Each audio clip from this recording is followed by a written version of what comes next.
அனைவருக்கும் வணக்கம். Welcome to peoples heroes academy. இப்போ எல்லாருமே குரூப் 2 2A ப்ரிலிமினரி எக்ஸாம் எழுதிட்டு ஓரளவு நல்ல ஸ்கோர் பண்ணவங்களும் சரி, ஓரளவு அந்த பார்டரில் இருக்கவங்களும் சரி, நெக்ஸ்ட் என்ன பண்ணலாம் அப்படின்னு சொல்லிட்டு ஒரு ஐடியாவில் இருப்போம். உங்களை வச்சு இங்கே தமிழ்நாட்டில் நிறைய இன்ஸ்டியூட்டு பெரிய லெவலில் ஒரு ஸ்கேம் பண்ணிக்கிட்டு இருக்காங்க. அதை தான் என்ன அப்படின்னு சொல்லி இந்த பதிவில் பார்க்க போகிறோம். அதுக்கு முன்னாடி நம்ம சேனலை யாராச்சும் சப்ஸ்கிரைப் பண்ணாமல் இருந்தீங்க அப்படின்னா சப்ஸ்கிரைப் பண்ணிட்டு கிளாஸை கண்டினியூ பண்ணுங்கள். என்ன பண்ணுறாங்க அப்படின்னு சொல்லி பார்த்தீங்கன்னா, ஃபஸ்ட்டு ஃபீஸு வந்து மெயின்ஸுக்கு, அதாவது குரூப் 2 படித்து குரூப் 2 ப்ரிலிமினரி கிளியர் பண்ணி குரூப் 2 2A மெயின்ஸ் படிக்கிறவனுக்கு ஃபீஸ் எவ்வளோ அப்படின்னு சொல்லி பார்த்தீங்கன்னா, விசாரித்த வரைக்கும் 20,000 ரூபா அப்படின்றது நான் சொல்கிறது எல்லாமே ஒரு பெரிய லெவல் இன்ஸ்டியூட் பற்றி பேசிக்கிட்டு இருக்கேன்.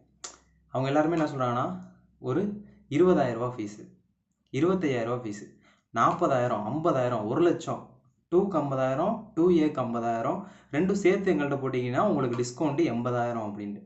ஏன்னா பண்ணிக்கிட்டு இருக்கீங்க? புரியல. ஸ்டூடெண்ட்ஸு நான் கேட்குறேன், ப்ரிலிமினரிக்கு வந்து ஃபீஸ் எவ்வளோ வாங்குறாங்க அப்படின்னா 20,000 ரூபா வாங்குறீங்க. சரி, ஓகே. ப்ரிலிம்ஸுக்கு 20,000 ரூபா வாங்குறீங்க.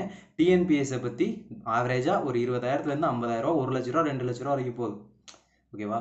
டிஎன்பிஎஸ்சியை பற்றி என்னன்னே தெரியாமல் வரக்கூடிய ஒரு பையனை எடுத்துகிட்டு வந்து அவனுக்கு எல்லா விஷயத்தையும் கற்றுக் கொடுக்குறீங்க. அதுக்கு ஃபீஸு வாங்குறீங்க. ஓகே. இப்போ 2A மெயின்ஸ் எழுத போகிறான். 2A இங்கே வந்து 2 விட்டுருவோம். 2 வந்து புதுசாக ஒரு மெத்தடுக்கு போகிறோம். அது இவ்வளோ நாள் நம்ம ப்ரிலிமினரியாக படித்தது. மெயின்ஸு டிஸ்கிரிப்டிவ் டைப்பில் எழுத போகிறோம். அதுக்கு ப்ராக்டிஸ் கொடுக்க போகிறீங்க. அதுக்கும் அதிகமான ஃபீஸ் தான் வாங்குறீங்க. அதை விட்டுருவோம். இப்போதைக்கு 2A பற்றி பேசணும்னா, 2 ப்ரிலிம்ஸில் இருக்கிறதுல 2Aல இருக்கிறது கிட்டத்தட்ட ஒரு 60% சிலபஸ் அதே தான் இருக்குது. சொல்லப்போனால் 50% இந்த இதை விட்டுரும். தமிழ், ரீசனிங் விட்டுரும். பேலன்ஸு அந்த 100 ஜென்ரல் ஸ்டடீஸ் கேள்விகளில் ஒரு 60% அவன் ஏற்கனவே படிச்சிட்டான். பேலன்ஸு 40% தான் நீ சொல்லித்தர போகிற. அவனுக்கு எதுக்கு நீ 25,000 ரூபா 50,000 ரூபா ஃபீஸ் வாங்குறேன்னு சொல்லி எனக்கு தெரியல. அது மட்டும் இல்லாமல் ஒரு இன்ஸ்டியூட்டில் ஒரு ஸ்டாஃப் வந்து பேசுகிறாங்க. என்ன சொல்கிறாங்கன்னா, நீ எத்தனை கொஷின் போட்டிருந்தா என்ன, ஃபெயிலாகவே ஃபெயில் ஆனால் என்ன, நீ வந்து மெயின்ஸ் படி அப்படிங்கிறாரு. ஆக்சுவலாக இது நல்ல விஷயந்தான். அவர் என்ன சொல்ல வராரு அப்படின்னா, இப்போ எக்ஸாம் முடிஞ்சு போச்சு. ஓகேவா? எக்ஸாம் முடிஞ்சு போச்சு. நெக்ஸ்ட்டு குரூப் 1 முடிஞ்சிருச்சு, குரூப் 2 முடிஞ்சிச்சு, குரூப் 4 முடிஞ்சிச்சு. எப்படி பார்த்தாலும் அடுத்த வருஷம் செகண்ட் ஹாஃபில் தான் எக்ஸாம் வரப்போகுது. ஆமாம், கரெக்டு. அப்போ அது வரைக்கும் நீ ஏற்கனவே படித்ததே படிச்சுக்கிட்டு இருக்காம, சரி 2A மெயின்ஸுக்கும் சேர்த்து படி அப்படிங்கிறார். ஆஹா, நல்லா பேசுகிறாரு, சூப்பரான சார் பேசுகிறாரு அப்படின்னு சொல்லி பார்த்தா என்ன சொல்கிறாரு, எங்கள் இன்ஸ்டியூட்டில் வந்து படி அப்படிங்கிறாரு. ஏன்னா நான் மெயின்ஸே எழுத போகிறதில்ல, நான் 100 கொஷின் போட்டுருக்கேன்னா நான் ஏன் உன்ட்ட வந்து படிக்கணும்? சத்தியமாக எனக்கு எல்லா பேசுகிறதையும் பார்த்து இந்த இன்ஸ்டியூட் எல்லாருமே ஸ்டூடெண்ட்ஸோட லைஃபாகவே இதை பார்க்கல. அவன்கிட்ட எப்படியாச்சும் காசை வாங்கிடணும் அப்படின்னு தான் சொல்லி பார்த்துட்டு இருக்காங்க. நீ வச்சிருக்க எல்லாமே ஓகே, கரெக்டு தான். போன தடவை இதே வேலை தான் பார்த்தாங்க. போன தடவை எழுதியிருந்தீங்கன்னா உங்களுக்கு தெரியும், கட் ஆஃப் 140 தான் வரும், 135 தான் வரும், 130 தான் வரும்னு சொல்லி கிளப்பி விட்டு எல்லாரையும் படிக்க வச்சிட்டாங்க. அப்போ என்ன வேறு சொல்கிறாங்க, ரிசல்ட் விட்டுட்டாங்கன்னா 3 மாதத்தில் எக்ஸாம் வச்சுருவாங்க. 3 மாதத்துல ரிட்டன் ப்ராக்டிஸ் பண்ணி எழுத முடியாது. ஆமாம், பண்ண முடியாதான் அப்படின்னு சொல்லிட்டு என்ன பண்ணிட்டாங்க, 140 மார்க் எடுத்தவன் 135, 140 கூட ஓகே, 135 மார்க் 130 மார்க் எடுத்தவங்களாம் கட் ஆஃப் வந்துடும் சொல்லி எல்லாரையும் இன்ஸ்டியூட்டில் சேர்த்து 40,000 ரூபா 50,000 ரூபா ஃபீஸ் வாங்கிட்டு அவனுக்கு 2 ரிசல்ட் வந்து பார்த்தா ரிசல்ட் வரல, ப்ரிலிம்ஸு கிளியர் ஆகல. இது அவனோட ஸ்ட்ராட்டஜி. அதனால இந்த மாதிரி எந்த விஷயத்துலையுமே நீங்கள் போய் மாட்டிக்காதீங்க. கட் ஆஃப் என்ன வரும் அப்படின்றத அனலைஸ் பண்ணுவோம், வெயிட் பண்ணுங்கள். இப்போ தான் வந்து நமக்கு லாஸ்ட்டு குரூப் 2ஓட ப்ரிலிம்ஸ் ரிசல்ட்டே விட்ருக்காங்க. யார் எவ்வளோ கொஷின் போட்டிருக்காங்கன்றதே இப்போ தான் விட்ருக்காங்க. ஓகேவா? அப்போ அந்த ரிசல்ட்டை வச்சு எந்த கம்யூனிட்டியில் அவங்க இருக்காங்களோ, இப்போ நான் இருக்கேன்னா நான் என்ன கம்யூனிட்டியோ அப்போ இந்த கம்யூனிட்டியில் எடுத்திருக்காங்கன்னு தான் என்னால் சொல்ல முடியுமே தவிர, ஓவரால் கட் ஆஃப் ஒரு பிசிக்கு எவ்வளோ எடுத்திருக்காங்க, எம்பிசிக்கு எவ்வளோ எடுத்திருக்காங்க, எஸ்சிஎஸ்டிக்கு எவ்வளோ எடுத்திருக்காங்க, விடோக்கு எவ்வளோ எடுத்திருக்காங்க, எக்ஸ் சர்வீஸ் மேனுக்கு எவ்வளோ எடுத்திருக்காங்க, பிஎஸ்டிஎம் எவ்வளோ எடுத்திருக்காங்க, எதுவுமே சொல்லவே முடியாது. அதனால் கொஞ்சம் வெயிட் பண்ணுங்கள். தயவு செஞ்சு எந்த இன்ஸ்டியூட்லேயுமே போய் ஜாயின் பண்ணாதீங்க. அவ்வளோ ஆசையாக இருந்துச்சுன்னா, உங்கள்கிட்ட பணம் நிறையா இருந்துச்சுன்னா தாராளமாக போய் ஜாயின் பண்ணிக்கோங்க.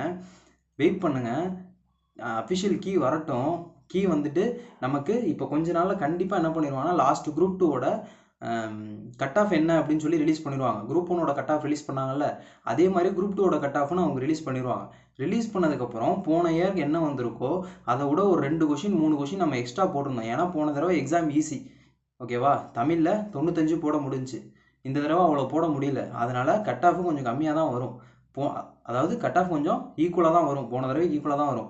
போன தடவை என்ன கட் ஆஃப் வந்திருக்கோ அதை விட ஒரு 3 கொஷின் 4 கொஷின் எக்ஸ்ட்ரா போட்டிங்கன்னா அதுக்கப்புறம் போய் இன்ஸ்டியூட் ஜாயின் பண்ணுங்கள். இல்லைனா உங்கள் லைஃப்லேயே விளாண்டுருவாங்க இந்த இன்ஸ்டியூட்காரங்களாம். தயவு செஞ்சு அவங்க போய் நம்பாதீங்க, போய் பணம் கட்டி ஜாயின் பண்ணாதீங்க. நீங்கள் ஜாயின் பண்ணதுக்கப்புறம் சார் எனக்கு வரல சார் அப்படின்னா ஒன்றும் பிரச்சனை இல்லை. நீங்கள் இப்போ படிச்சிருக்கீங்கல்ல, படித்தது வேஸ்ட்டே ஆகாது. நீங்கள் என்ன பண்ணுங்கள், அடுத்த எக்ஸாமுக்கு அது உங்களுக்கு யூஸ் ஆகும் அப்படின்னு சொல்லுவாங்க. அப்போ நம்ம அடுத்த தடவை நம்ம கிளியர் பண்ணுறோன்னா, நம்ம அடுத்த தடவை ப்ரிலிம்ஸ் கிளியர் பண்ணுறோன்னா திரும்ப வந்து சார் நான் போன மெயின்ஸ் வந்து உங்கள்கிட்ட படித்தேன், நீங்கள் தான் வந்து படிக்க சொன்னீங்க, நான் வந்து உங்கள்கிட்ட படித்தேன், எனக்கு வந்து வரலை, இப்போ எனக்கு ஃப்ரீயாக சொல்லிக் கொடுங்க சார், நான் போன தடவை ஃபீஸ் கட்டினேன்னா சொல்லிக் கொடுப்பான். அவன் சொல்லிக் கொடுக்க மாட்டான். நீங்கள் தாராளமாக படிங்க. கட் ஆஃபு பார்ட்ரு வருதோ வரலையோ தாராளமாக படிங்க. அதை நான் அப்ரிஷியேட் பண்ணுறேன். வீட்டிலே உட்காந்து ரீசனிங் போடுங்க. ரீசனிங் பழக்கிறதுனால ஒன்றும் வேஸ்ட்டாக போகிறதில்ல. டிஎன்பிஎஸ்சி எல்லா எக்ஸாம்லேயும் ரீசனிங் கேட்க ஆரம்பிச்சிட்டாங்க. அதை எதுக்கு அவன்கிட்ட ஃபீஸ் கட்டி போய் நம்ம படிக்கணும்? எனக்கு கன்ஃபார்ம் வரும், கன்ஃபார்ம் என்ன ஆனாலும் வரும். நான் 160 போட்டிருக்கேன், 155 போட்டிருக்கேன், கன்ஃபார்ம் என்ன ஆனாலும் வரும். தாராளமாக போய் படிங்க. ஆனாலும் இங்கே அவன் ஃபீஸ் வைக்கிறான் பார்த்தீங்களா? அதாவது ஒன்றுமே தெரியாமல் டிஎன்பிஎஸ்சி பற்றி உள்ளே வரவனுக்கு 20,000 ரூபா ஃபீஸான். 20,000 ரூபா ஃபீஸான். அவன் படித்து ப்ரிலிம்ஸ் கிளியர் பண்ணி அவனுக்கு டிஎன்பிஎஸ்சியில் ஒரு 2-3 வருஷம் அனுபவம் வந்து அதுக்கப்புறம் சிலபஸை முக்கால்வாசி, அதாவது மெயின் சிலபஸில் இருக்கிறது ஏற்கனவே நான் முக்கால்வாசி கவர் பண்ணிட்டேன், பேலன்ஸ் ஒரு 25% சொல்லிக் கொடுக்குறதுக்கு அவனுக்கு கட்டினதை விட அப்படியே டபுள் மடங்கு ஃபீஸான். 50,000 ரூபா ஃபீஸான். ஒரு அளவு தாங்க. சரியா? ஸோ வந்து ஸ்டூடெண்ட்ஸ் யாரும் தயவு செஞ்சு அவசரப்படாதீங்க. இந்த இன்ஸ்டியூட் ஸ்கேமில் போய் தயவு செஞ்சு மாட்டிக்காதீங்க. இது பெரிய பிஸ்னஸாக பண்ணிகிட்டு இருக்காங்க தமிழ்நாட்டில். இது பெரிய லெவல் பிஸ்னஸாக போயிட்டுருக்கு. ஸோ தயவு செஞ்சு ஸ்டூடெண்ட்ஸ் நீங்கள் வந்து யாருமே போய் எந்த இன்ஸ்டியூட் ஸ்கேம்லேயும் மாட்டிக்காதீங்க.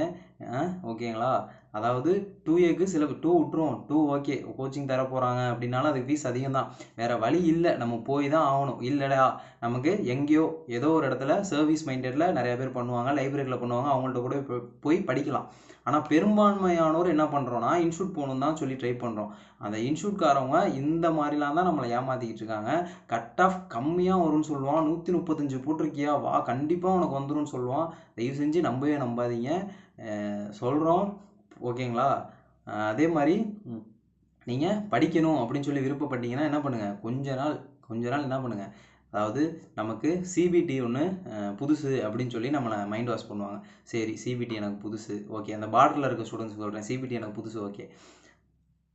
சிபிடிக்கு எனக்கு ப்ராக்டிஸ் எடுக்கிறதுக்கு 6 மாதம் ஆகுமான்னு, ரிசல்ட் வந்து எனக்கு 3 மாதம் தரப்போகிறான்ல, 3 மாதத்தில் ஒரு 30 டெஸ்ட் நடத்தினா அது அப்போ நான் ஃபீஸ் கட்டி கூட போய் ஜாயின் பண்ணலாம்ல. நான் ஏன் இப்போயே ஜாயின் பண்ணும்? அது வரைக்கும் என்ன பண்ணுங்கள், ஏற்கனவே படித்த சிலபஸ் தான் இருக்குது, ஒன்றுமே கிடையாது. 2A மெயின் சிலபஸ்லாம் ஏற்கனவே படித்த syllabus. 60 question language, 40 question reasoning, balance இருக்கக்கூடிய அந்த 100 கொஷினில் 40 கொஷின், 50 கொஷின், 60 கொஷின், 60 கொஷின் ஏற்கனவே படிச்சிருப்போம், 60 கொஷின் 70 கொஷின் கூட ஏற்கனவே படிச்சிருப்போம்.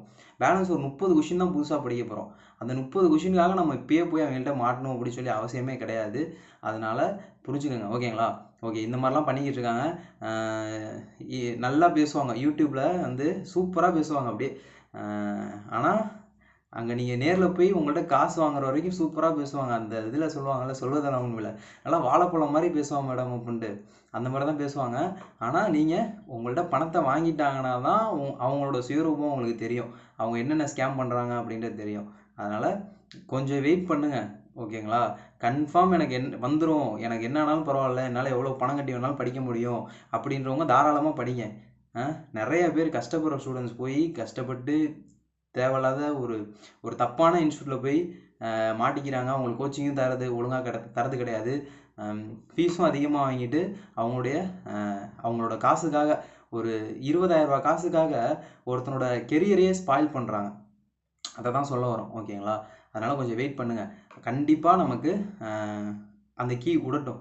லாஸ்ட் குரூப் 2 கீ விடட்டும், அதாவது பார்டரில் இருக்கவங்க சொல்கிறேன், லாஸ்ட் குரூப் 2 கீ விடட்டும். இப்போ வரைக்கும் எது பார்டர் அப்படின்னு சொல்லி நமக்கு தெரியல. ஒரு 150 போட்டிருந்தீங்க அப்படின்னா கண்டிப்பாக சேஃப் அப்படின்னு சொல்லிட்டோம். என்ன கேட்டகரியாக இருந்தாலும் நம்ம சொன்ன மாதிரி ஏற்கனவே பிரித்து பார்க்கணும் அப்படின்னா கண்டிப்பாக லாஸ்ட் குரூப் 2 தான் நமக்கு ஃபஸ்ட்டு அப்படி நடந்துச்சு. இதுக்கு முன்னாடி எக்ஸாம்லாம் அப்படி நடக்கல, மெயின்ஸும் கிடையாது.